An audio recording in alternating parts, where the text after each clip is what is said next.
L'autre matin, 4 ouvriers débarquent d'une camionnette face à l'église au coin de ma maison, de Campagnole, et sur la camionnette, il y avait le sigle du Conseil général.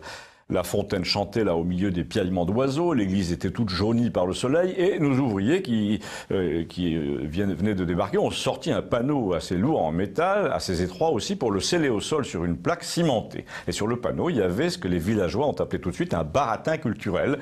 2 paragraphes calligraphiés sous le sigle du parc naturel régional, quelques mots qui disaient des banalités sur l'habitat rural, et notamment le fait que ce coin de France, aujourd'hui désert, était une véritable ruche autrefois.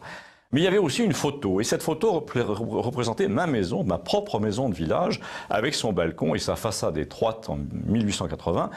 Environ, enfin je dis ma maison, mais c'est plutôt la maison que j'occupe, parce que c'est dans ces moments-là justement que vous vous apercevez que tout le monde est locataire de tout dans l'existence, et probablement même de son propre corps, de sa propre apparence.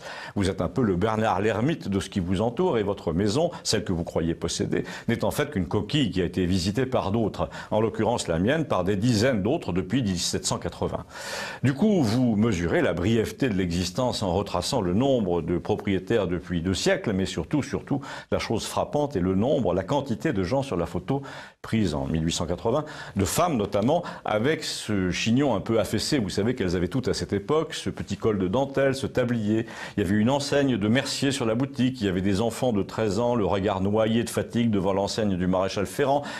Les hommes valides étaient ailleurs, au champ, et quand vous jetez un œil sur l'explication, sur le baratin culturel, vous apprenez que 2 ou 3 fois l'an, il y avait là une foire, que les gens se louaient pendant la foire, pour la saison, dans les fermes alentours, et qu'ils savaient lire pour la plupart, bien que les livres soient rares. Et là, vous regardez la photo un peu mieux et vous voyez que ces femmes étaient là pour laver leur linge dans la fontaine. Ils n'avaient pas l'eau courante, évidemment. Ils avaient une cabane et des latrines publiques pour leurs besoins. Ils lisaient le journal 1 fois par semaine et quand ils se cassaient un bras, ils allaient voir leur bouteux. Quand ils étaient malades, on leur donnait de l'eau de vie. Et ils mouraient sans sécu, sans rien, en serrant un crucifix. Alors quand vous revenez à vos affaires, après avoir regardé attentivement cette photo qui vient d'être plantée en bas de chez vous comme un reproche sur un socle de métal, vous avez un peu honte tout de même de vivre comme vous le faites sans aucun égard pour ceux qui vous ont précédé. Je veux dire, sans y penser jamais, sans leur rendre hommage, sans vous poser la question de savoir si vous êtes digne des efforts qu'ils ont fait pour vous offrir ce que vous avez. Il y a 10 à 15 fois moins d'habitants qu'avant dans ce village. Ils touchent en moyenne, même les feignants, même les malades, 10 fois plus d'argent pour vivre que leurs ancêtres. Ils ont la sécu pour les dents et les lunettes.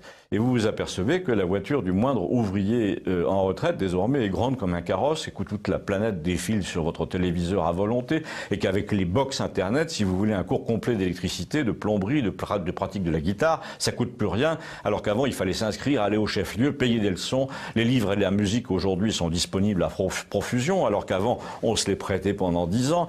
On allait voir un accordéoniste, on invitait une paire de violonistes pour un bal, et les enfants rêvaient de jouer de la musique. Aujourd'hui, on peut télécharger toutes les symphonies de Beethoven en 5 minutes. Les enfants reçoivent un accordéon à Noël, mais ils arrêtent de jouer tout de suite, au bout de 2 mois.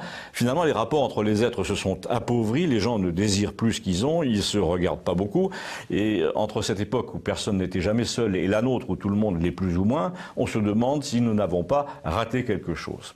En tout cas, chaque fois que je passe devant le panneau du Conseil général avec sa photo émaillée qui représente cette foule là autour de ma maison, c'est comme si tous ces fantômes me reprochaient la façon dont le pays a tourné et m'exhortaient à faire quelque chose pour corriger cela. Si c'est votre cas, faites passer, nous finirons bien par retrouver le fil de l'histoire. La chaîne s'appelle Campagnole TVL. Merci.